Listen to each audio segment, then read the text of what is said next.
तिवारी महतो उर्फ निर्मल महतो ने टाइगर जयराम महतो को गाली दिया था और इसके बाद टाइगर जयराम महतो का बहुत बड़ा बयान सामने आ गया है। उन्होंने निर्मल महतो पर बड़ा बयान दे दिया है और उनका यह वायरल वीडियो काफ़ी तेज़ी से सोशल मीडिया पर वायरल हो रहा है और बताया जा रहा है कि निर्मल महतो उर्फ तिवारी महतो के टाइगर जयराम महतो ने धागे खोल दिए हैं। उन्होंने सारी सच्चाई बता दी है और आखिर पूरा मामला क्या है, पूरा मामला इस बात से 8 मिनट की रिपोर्ट में हम आपको बताने जा रहे हैं। नमस्कार, मैं प्रिंस कुमार सिंह और आप देख रहे हैं पॉजिटिव प्रिंस। अगर अभी तक आपने चैनल को सब्सक्राइब नहीं किया है तो खबरों से अपडेट रहने के लिए कृपया चैनल को सब्सक्राइब कर लीजिए और जो लोग ऑलरेडी कर चुके हैं उन तमाम लोगों को सहृदय धन्यवाद। अब वापस आते हैं अपनी खबर पर और आपको बताते चले कि टाइगर जयराम महतो की मां को गाली देने वाले निर्मल महतो पर अब कार्रवाई होना तय बताया जा रहा है। कहा जा रहा है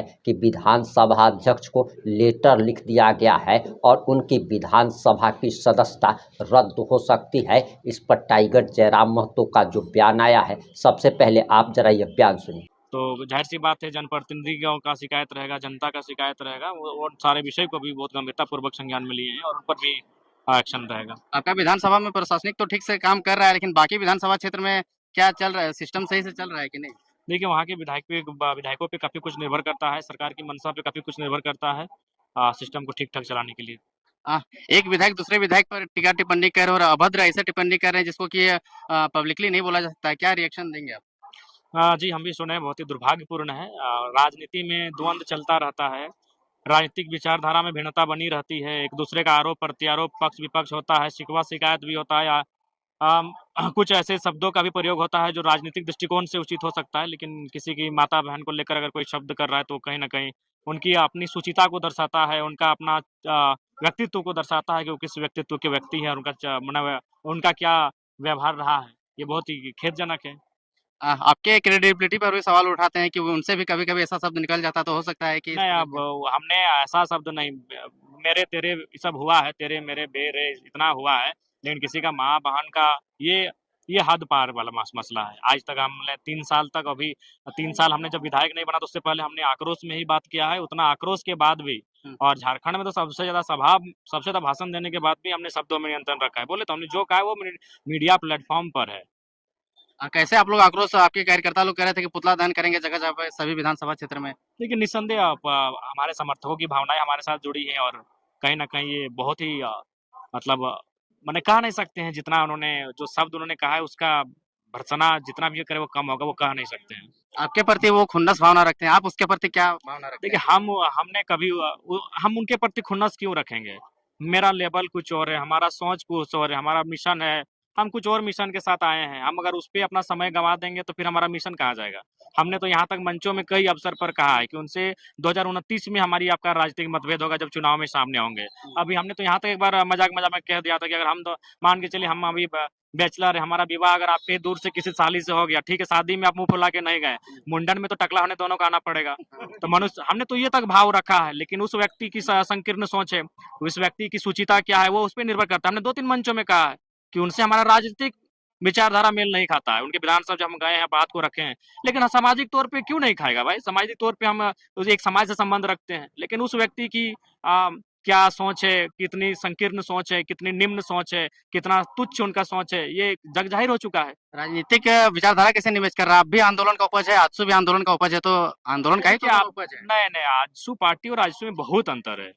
आजसू को लोग जानते हैं, उसको निर्मल महतो से कनेक्ट करते हैं, लेकिन बीच में जो आजसू पार्टी बनी उसका इतिहास वो नहीं जानते हैं। अभी जो वर्तमान उनके जो मेन लीडर हैं, उनको जानकारी लेना चाहिए। जो पहला चुनाव जीते थे, वो गोवा नाम की एक पार्टी से चुनाव जीते थे और सूर्य सिंह बेसरा जब 1990 में चुनाव जीते थे, वो आजसू पार्टी से नहीं, इंडिपेंडेंट जीते थे।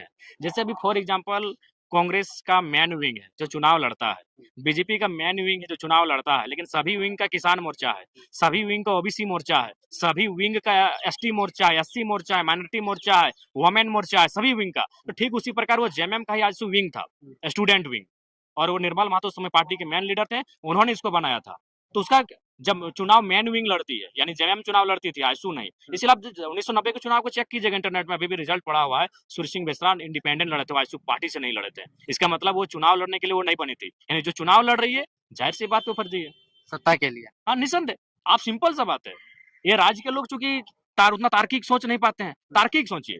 और हिस्ट्री को खंगाली ना, जो उनके सुप्रीम लीडर हैं, वो पहला चुनाव 2000 के आसपास या 1998 में जो लड़े थे, वो किस पार्टी से लड़े थे? इंटरनेट में सारा डिटेल्स है। वो गोवा नाम की पार्टी से लड़े थे। वहां का आजसू पार्टी क्यों नहीं था? क्योंकि आजसू पार्टी तो आजसू तो 1985 में बनी है। अगर आप उसके मेन लीडर है और वो ओरिजिनल है, तो 1985 से ही आपको चुनाव में होना चाहिए था। आप चुनाव गोवा पार्टी से लड़ते हैं, उसका नाम भविष्य में आजसू पार्टी करते हैं। तो ये हमको बताने की जरूरत नहीं है, और हमसे बेहतर वे लोग जानते हैं जिन्होंने आजसू को सींचा है। जयराम को सबसे दुश्मनी है, जेएमएम से भी है, आजसू से भी है, बाकी से भी है। होगा ही। आप जिस व्यवहार के साथ राजनीति करने आए हैं, उससे हर किसी को होगा। क्यों? राजनेता का मतलब क्या था? सुबह 4 बजे 3 बजे भोर उठ के जाना, उसके मतलब जिस प्रकार लोग मंदिर जाते थे, उस प्रकार विधायक के दरबार में जाते थे। हमने स्पष्ट कह दिया कि हम आराम से, हम 8 बजे 9 बजे सुत के उठते हैं, आराम से 10 बजे खा पी के आइए।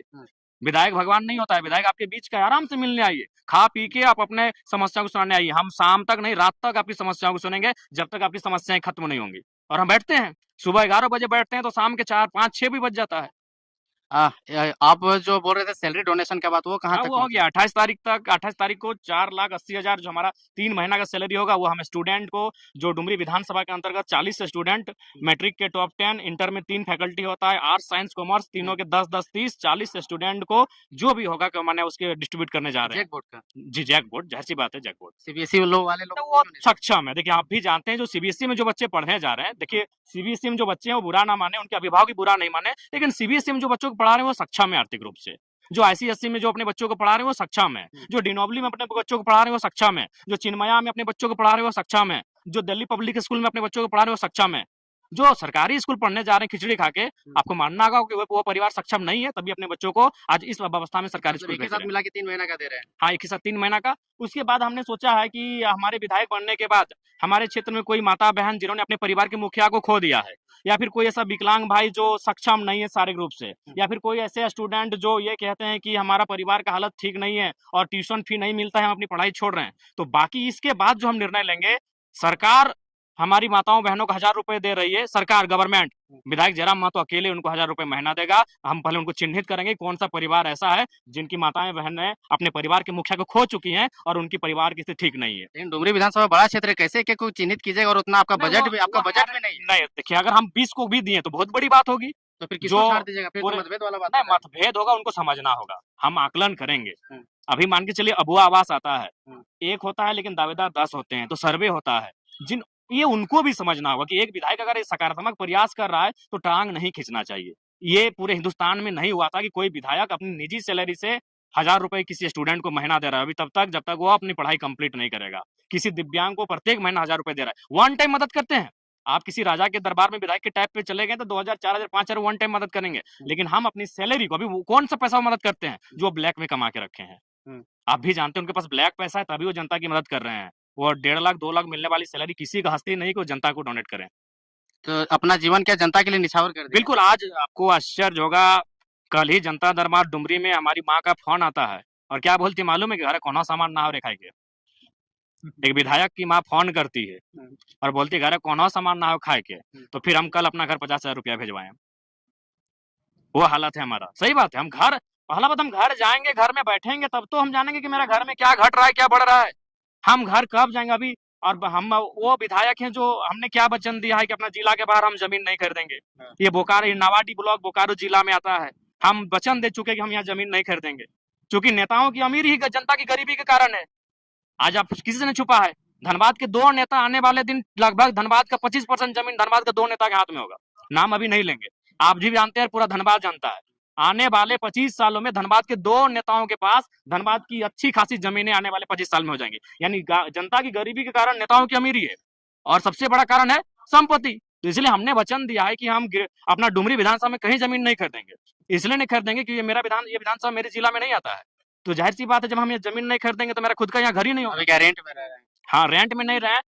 हमें चाहने वाले बहुत से लोग हैं, उनका एक घर बना है और 3 भाई हैं। एक छोटा का शादी नहीं हुआ है, तो बोला हमारा जो कमरा खाली है उसमें रहिए, उसका शादी होगा, हम वहां से फिर शिफ्ट हो जाएंगे। माँ का तबीयत कैसा है? कमर और नहीं, उनका दिल्ली में इलाज होगा। 6 दिन बाद उनको दिल्ली भेज रहे हैं। तबीयत बहुत ज्यादा खराब है, लेकिन क्या करें, जनता, बाकी माँ को भी हमको अपनी माँ जैसी लगती है, उनका दर्द भी हमको अपनी माँ के जैसा लगता है। इसीलिए हम, मतलब ये नहीं डिफाइन कर पाते हैं कि हम अपनी माँ के लिए कैसा सोचे और बाकी माँओं के लिए कैसा सोचे। सभी माँ जो दुख में हम देखते हैं अपनी माँ जैसा लगता है हमको। चुनाव से पहले जयराम का जिंदगी और अभी का जिंदगी में क्या अंतर अभी है? ज्यादा टफ हो गया क्योंकि हम संवैधानिक पद में हैं, अभी अपेक्षाएं ज्यादा हो गई लोगों की, तो अभी थोड़ा सा मेरा जीवन टफ है। और हम धनबाद में भी इसलिए नहीं रह सकते हैं कि वो मेरा विधानसभा नहीं है। लेकिन जिला है। जिला है तो वहाँ कैसे रहेंगे? फिर यहीं डुमरी के लोग कहेंगे विधायक जी हमने यहाँ जितवा लिए और अपन घरे रहते। तो ये भी हमारा समस्या है। यहाँ भी फिक्स टाइम के लिए नहीं रह सकते हैं, अपने घर में भी नहीं रह सकते हैं, तो इसीलिए जहाँ जिसका घर मिलता है वहाँ रह लेते हैं। डुमरी वाला भी बोला कि विधायक जी सप्ताह में 2 दिन ही हो रहा, तो हम बोले एगो मकान देखिए भाड़ा में कहीं जो है हमको देंगे, रह लेंगे। अरुणाचल प्रदेश, मेघालय वगैरह घूम करके आए, क्या कुछ सीखे? देखिए वहाँ का नीति नियम स्पष्ट है कि जो आउटसाइडर लोग वहाँ जॉब करने के लिए जाते हैं, जॉब करिए और फिर जॉब खत्म हो जाता है, घर जाइए। आपने टाइगर जयराम महतो का पूरा बयान सुन लिया होगा। अब आपकी क्या प्रतिक्रिया है? अपनी प्रतिक्रिया जरूर दीजिएगा। जुड़े रहे हमारे साथ। जय हिंद, जय भारत।